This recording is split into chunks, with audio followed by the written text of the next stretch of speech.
Let's go right to the NFL free agent mill here. Plenty of changes, some big names, some surprises, some not so surprises. Let's start with Tua Tagovailoa, who we knew the writing was on the wall. He was out of Miami, but he is headed to Atlanta. Dave, what's your reaction here?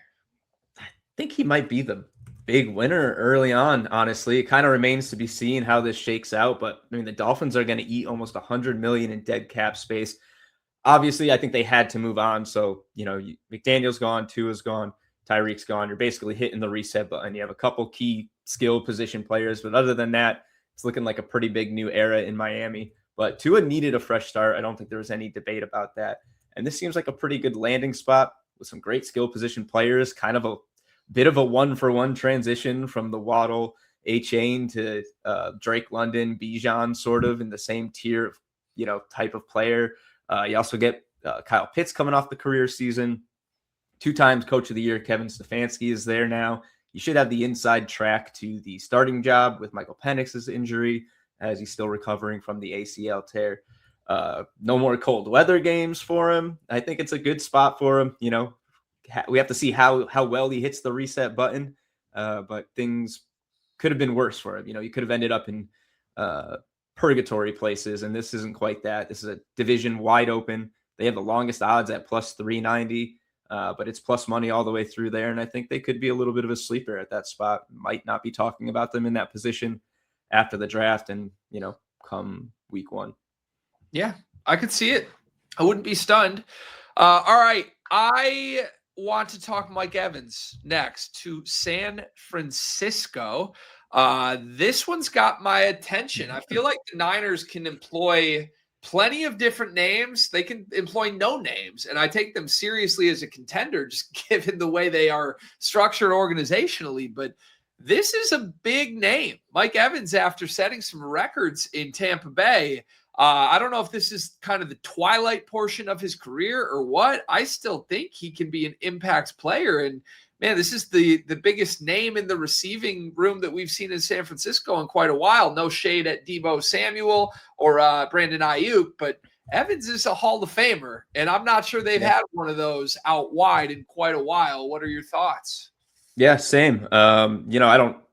The fall off in the NFL can come quickly. So who knows? This could be the end of it for Mike Evans or not. He didn't really look like that.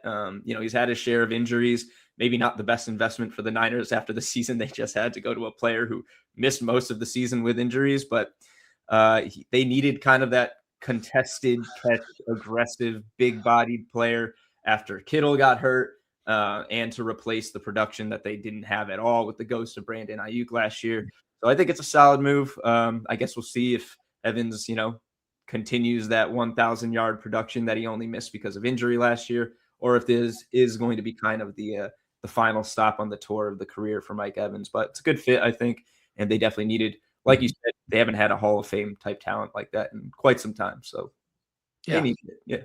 Yep. You need to have some stars to make Super Bowl runs, and hopefully he still has plenty left in the tank. Speaking of stars and Super Bowl runs, how about Kenneth Walker, who is headed to flank Patrick Mahomes with the Kansas City Chiefs? Okay, we all thought Kenneth Walker was out of Seattle, but I don't know that we thought he would end up in this offense.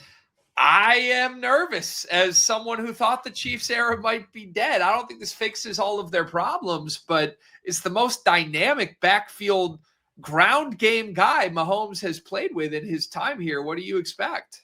Yeah, I mean, this is probably the single best player that is going to be behind the line running the ball since Kareem Hunt's first season that, ended unfortunately for him and terribly so, but it's they have not had that type of running production since Ken Walker or since then. And they were trying to get by with this cobbled together backfield of Pacheco, who just didn't look, he was never very good, but he didn't look quite the same after the injury.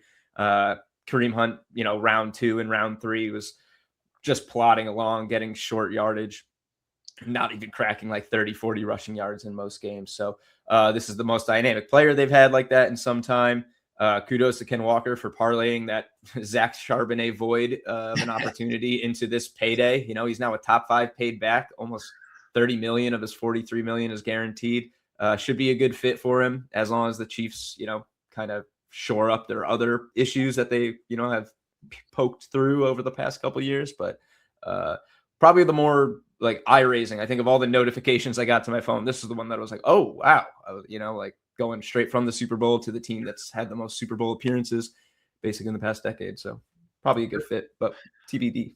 Pretty crazy. At minimum, I'm excited to see what Andy Reid can do with Kenneth Walker. And as someone who watched Kenneth Walker in college at Michigan State, he has some passing game upside I don't think we've seen, at least the ceiling of, right? I know you love to give off some Kenneth Walker reception ladders down the stretch of the NFL season. I think we could see some untapped upside there, possibly even see him split out as a receiver at times. And yeah, that's a fun ad, fun landing spot. On Pacheco quickly, too, I saw he has signed with Detroit, my Detroit Lions.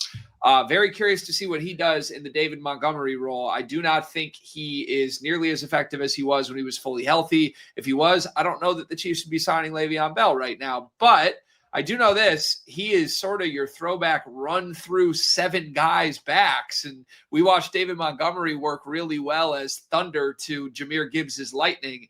Pacheco in a minute split backfield split carry situation where he just gets to be the goal line back has me intrigued. Do you have any quick Pacheco thoughts? Yeah, it's just I had a few, but then when you mentioned the Thunder to the Lightning, he feels like a little bit more of the like far away little bit of thunder to what will probably be Jahmyr Gibbs' triple lightning strikes. I think he's going to spell him more than fully take on that David Montgomery role. Just pure speculation, but I think even Montgomery showed a lot more upside than Pacheco in the past couple seasons. But you never know what happens when someone changes scenery. It could be all he needed, really. Yeah, I hope that you're right. I think fantasy owners alike hope that you are right. All right, let's stay in the running back world. Travis Etienne is headed to New Orleans. And of all of the acquisitions this week, I think this is the one I am most confused about. Does this mean the writing is on the wall with Kamara? I think so. I mean, he's probably gone. Etienne's a very similar type of player. I get it. Kamara looked not washed, but kind of a shell of himself. And Etienne had his best season that he's ever had. Whether that is a sign of things to come or a bit of an anomaly, I don't really know. I'm going to say it's probably more of the outlier based on just what we've seen. However, operating now under a bit of a different style of offense could change things for him. But this one doesn't really do too much for me. I'm more curious to see what happens to Kamara than I am to see what Etienne does with the Saints.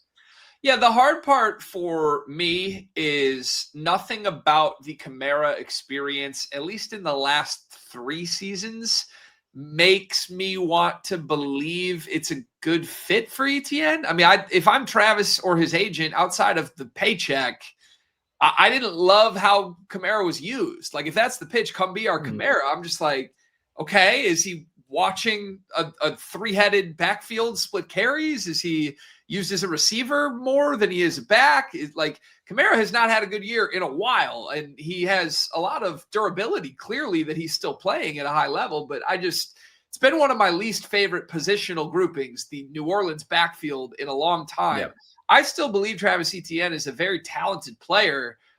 Maybe, if Jacksonville decided that's not worth investing in, I think that's one I wouldn't want to touch from a fantasy perspective next year, but I guess we'll wait and see. And how about Pittsburgh for our final little update here? Couple solid additions. Pittman and Dowdle have been added to the Steelers fold. What are your thoughts?